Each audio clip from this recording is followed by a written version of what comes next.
Loveth's hands were shaking so badly she could barely zip the suitcase.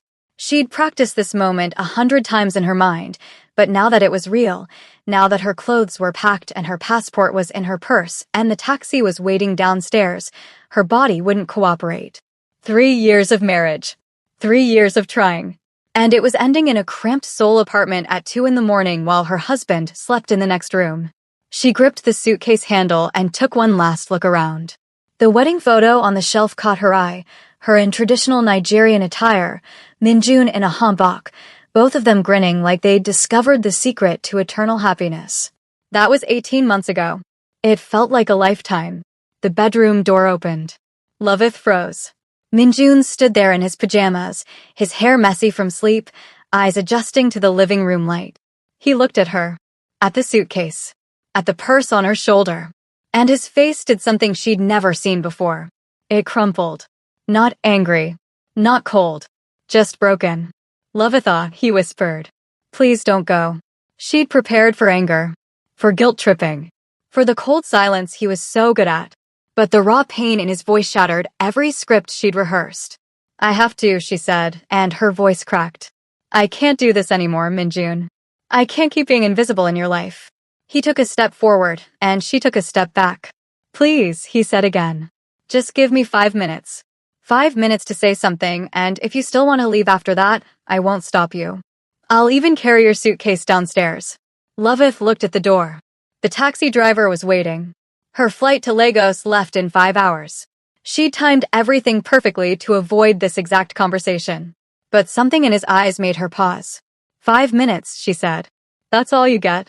If you want to know what happens next, hit that subscribe button right now because this story is about to take you on a journey you won't forget. 6 months earlier, Loveth had met Minjun at a coffee shop in Itaewon. She'd been living in Seoul for a year, teaching English at a private academy and trying to build a life in a country that felt both exciting and alienating. He was a software engineer who'd approached her table because he'd overheard her speaking Igbo on the phone and wanted to practice his English. They'd talked for 3 hours. He was quiet but thoughtful, asking real questions about Nigeria, about her family, about why she'd chosen Korea. He didn't fetishize her or treat her like an exotic curiosity. He was just genuinely interested in her as a person. They started dating. Slowly at first, coffee dates, walks along the Han River, visits to museums where he'd explain Korean history with an earnestness that made her smile. He introduced her to his favorite foods. She taught him how to cook jollof rice. He learned to pronounce her full name correctly, Loveth Chioma Okafor. She learned that he preferred subtle affection over grand gestures, that he showed love through actions rather than words. 8 months in, he proposed.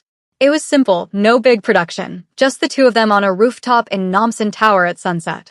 I know we're from different worlds, he'd said, holding a simple gold band. But I want to build a new world with you. One that's ours. She'd said yes without hesitation. The wedding was complicated.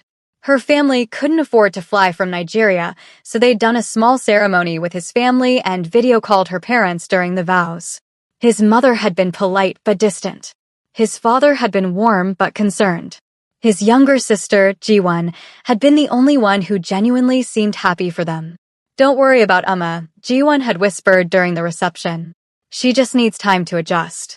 She'll love you once she gets to know you. But that time never came. The problem started small. Minjun's mother would call during dinner, and he'd always answer, even mid-conversation with Loveth. She'd speak rapid Korean that Loveth couldn't follow, and Minjun would respond in the same language, never translating, never including her. When Loveth asked what was said, he'd just say, family stuff. Nothing important. Then there were the Sunday dinners at his parents' house. Mandatory. Non-negotiable. Loveth would sit at the table while Minjun's mother served everyone, pointedly giving Loveth smaller portions. The conversation would flow in Korean, and when Loveth tried to participate in her still-developing Korean, there would be this pause, this painful, awkward pause, before someone would politely acknowledge her and then continue in Korean. Minjun never defended her. He never said, let's speak in English so Loveth can understand. He never corrected his mother's passive-aggressive comments about how foreign women didn't understand Korean family values. He just sat there, eating his food, nodding along, pretending everything was fine. "Why don't you say something?" Loveth asked him one night after a particularly brutal dinner where his mother had suggested that Loveth needed to learn proper Korean cooking if she wanted to keep her husband happy. "She's just traditional," Minjun said, not looking up from his phone. "She doesn't mean anything by it." "She means everything by it, Minjun. She makes me feel like I don't belong in my own marriage." "You're being too sensitive." Those 4 words. Too sensitive. Like her feelings were an overreaction. Like the death by 1,000 cuts she experienced every Sunday was all in her head. It got worse. His friends would come over, and they'd speak only Korean, laughing at jokes Loveth couldn't understand. She'd sit there with a smile frozen on her face, feeling like a decoration in her own living room. When she tried to join the conversation, they'd politely switch to broken English for 30 seconds before sliding back into Korean. Minjun never noticed. Or if he did, he never cared enough to change it. Work became her escape. At the academy, she was Loveth teacher, respected and appreciated. Her students loved her. Her colleagues included her. She had value there. But at home, she was slowly disappearing, becoming a ghost in her own life. She tried talking to Minjun multiple times. "I feel invisible," she'd say. "I feel like I'm not really part of your life, just someone who lives in your apartment." "That's not true," he'd respond. "You're my wife. Of course you're part of my life. Then why don't you ever include me? Why don't you translate conversations? Why don't you tell your mother to stop treating me like I'm temporary? You're being dramatic. My mother likes you. You just need to try harder to fit in. Try harder." As if she wasn't already bending herself into shapes she didn't recognize. As if learning the language, cooking Korean food, wearing hanbok to family events, and enduring subtle racism with a smile wasn't trying hard enough.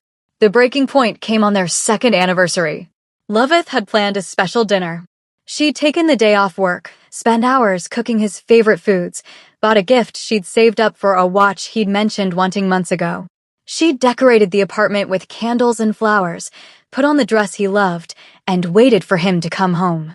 He came home 4 hours late, with his mother and sister. No warning, no text, just walked in with them like it was the most natural thing in the world. "Amma wanted to celebrate our anniversary with us," he explained, as if that made it okay.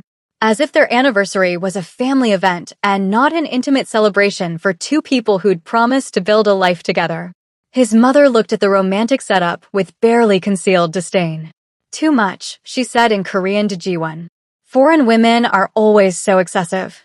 Loveth understood every word. Her Korean had gotten better than they realized. She served dinner with a smile. She accepted his mother's criticism of her cooking with grace. She watched Minjun laugh at his mother's stories and never once acknowledged the effort Loveth had put into the evening. And when they finally left at midnight, Minjun kissed her forehead and said, "Thanks for being understanding." Understanding. She'd been understanding for 2 years. She was done understanding. That's when she started planning her exit. It took 4 months. She saved money from her teaching job. She researched flights. She called her sister in Lagos and asked if she could stay for a while. She applied for teaching positions in Nigeria. And she waited for the right moment, a moment when leaving would hurt less than staying. The moment came on a random Tuesday. Minjun had canceled their dinner plans because his mother needed help with something. Again. It was the 5th time that month. Loveth looked at her phone, at the text message that simply said, "Sorry, Amma needs me. Eat without me," and something inside her just broke. She wasn't angry. She wasn't even sad anymore. She was just empty. And she realized that she'd rather be alone and whole than married and invisible.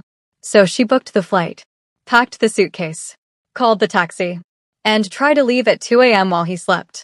But here she was, standing in their living room, having promised him 5 minutes. Minjun walked to the coffee table and picked up his phone. He pressed a few buttons, and suddenly a video started playing on the TV. It was him, sitting in their bedroom, recorded earlier that evening before he'd gone to sleep. Loveth, his recorded self said, looking directly into the camera. "If you're watching this, it means you're trying to leave. It means I've failed you so badly that you'd rather run away at 2 a.m. than talk to me. And I deserve that." Present-day Minjun stood beside the TV, watching with her.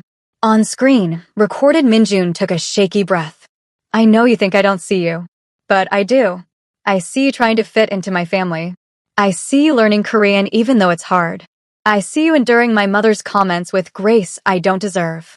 I see you showing up to Sunday dinners even though they make you miserable. I see you being patient with my friends who don't make enough effort. I see everything, Loveth. And I've been a coward for not protecting you from it. Loveth felt tears streaming down her face. I've been thinking about why I don't defend you, recorded Minjun continued. And the truth is, I was scared. Scared of confronting my mother. Scared of disappointing my family. Scared of choosing between the life I knew and the life I want. But that's not an excuse. You chose me. You left your country, your family, everything familiar, and you chose me. And I repaid that by making you fight alone in a foreign country while I hid behind tradition and culture. He wiped his eyes on the recording.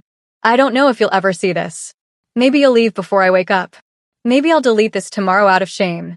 But I need to say it, even if only to a camera. You are the best thing that ever happened to me, and I've been treating you like you're lucky to be here. The truth is I'm the lucky one. And I've been destroying that luck every day with my silence. The video paused. Real Minjun pressed another button, and a different video started playing. This one was from earlier that day, Minjun sitting across from his mother at a restaurant. He said in Korean, his voice firm. I need to talk to you about Loveth. His mother's face tightened. What about her? You've been disrespectful to my wife. And I've allowed it. But that stops today. On the couch, Loveth's hand went to her mouth. Minjuna, I'm your mother. And she's my wife. My partner. The woman I chose to spend my life with. And you've made her feel unwelcome in our family for 2 years. His voice didn't rise, but it was steel. The passive-aggressive comments about her cooking. The smaller portions at dinner. Speaking only Korean when she's in the room.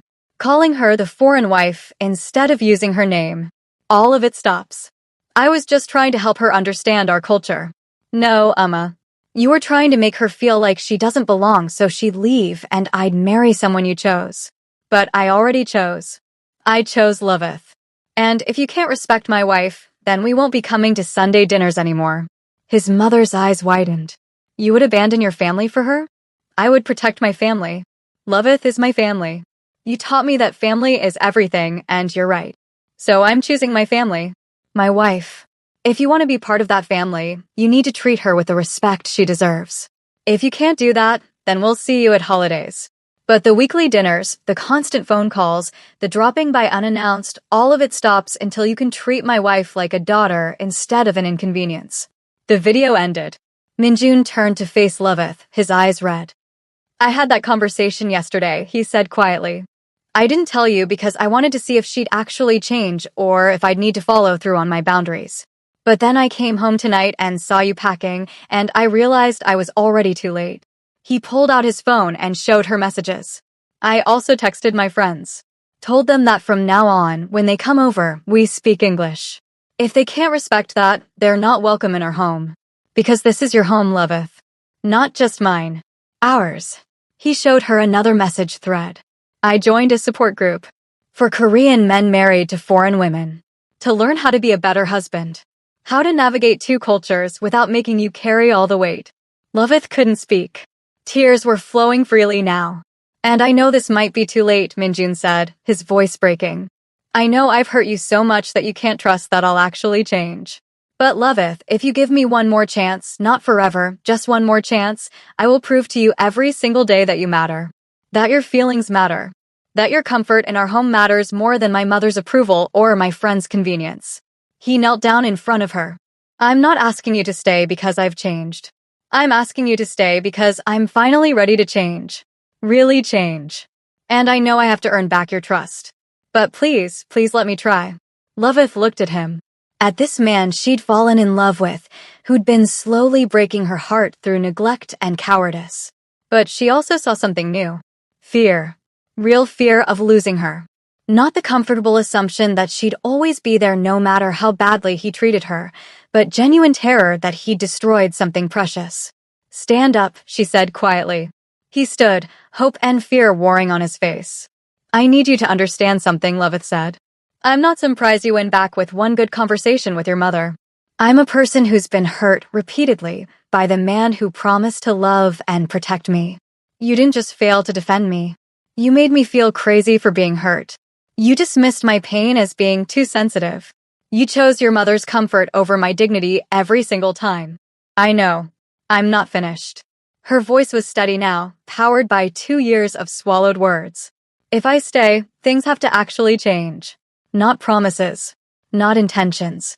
Real, concrete change. That means family therapy. That means you learning to communicate instead of shutting down. That means if your mother disrespects me, you don't just defend me privately, you defend me in the moment, in front of her, every single time. Yes, he said immediately. Yes to all of it. It means your friends learn English when they're in our home, or they don't come over. It means you don't cancel our plans for your mother unless it's a genuine emergency. It means I'm not the only one making sacrifices for this marriage. She stepped closer. And it means that if you slide back into old patterns, if you start taking me for granted again, I'm not going to wait 2 years to leave. I'll be gone. I understand. Do you? Loveth searched his face. Because I need you to understand that I was ready to leave, Minjun. I was at peace with it. The only reason I'm even considering staying is because for the first time in our marriage, you actually saw me. You saw my pain, and instead of asking me to shrink it, you did something about it. He took her hands. I see you, Loveth. I see how strong you are. How you've been holding this marriage together while I've been letting it fall apart. How you've been trying to build a bridge between our cultures while I've been forcing you to do all the work. I see it now, and I'm so sorry it took almost losing you for me to open my eyes. Loveth looked at their joined hands. At the suitcase by the door. At the taxi still waiting downstairs. At the wedding photo on the shelf with its promise of forever. I need to see the change, she said finally. Not just hear about it. I need to feel it. You will, he promised. Starting right now. Starting with me calling that taxi driver and paying him for his time and apologizing for wasting it. Starting with us staying up the rest of the night talking about what our marriage actually needs instead of what we thought it should be. Starting with me being the husband you deserved from day one. I don't need perfection, Loveth said softly. I just need partnership.